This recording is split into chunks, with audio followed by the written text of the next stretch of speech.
Ok. Boa tarde a todos. Eu me desculpo por não poder estar na aula de hoje. Eu tinha concerto na universidade. Mas eu tenho uma apresentação para vocês sobre Colón. Ok.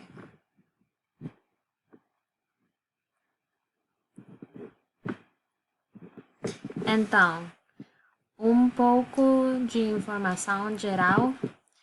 A cabeça do departamento é Trujillo. E Colón tem uma população de 300 mil pessoas. E Trujillo foi onde a primeira missa foi feita. A comida de Colón tem uma base de frutas do mar. Eles têm muitas sopas e eles também têm sucos de frutas tropicais.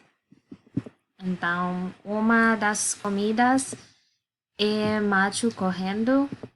O macho correndo é uma comida feita com guineus e é para comê-la com carne. Então, é como arroz que nós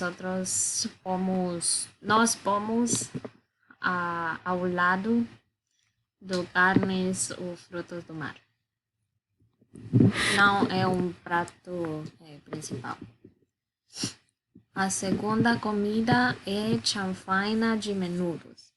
Esta comida tem menudos de frango apimentados com temperos e vegetais. Este sim é um prato principal. E o último é uma sobremesa, é doce de abacaxi. E é muito fácil de fazer e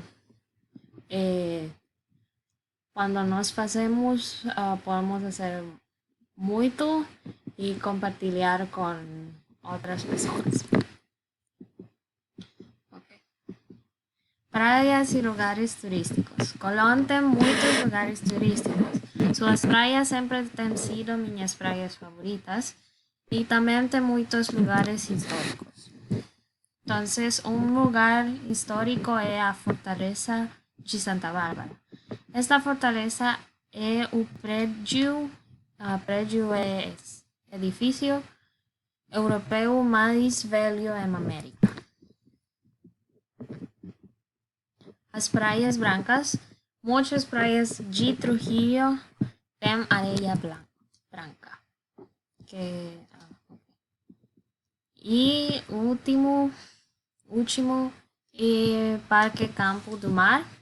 Este está em Pacó e tem muitos animais e praias muito bonitas.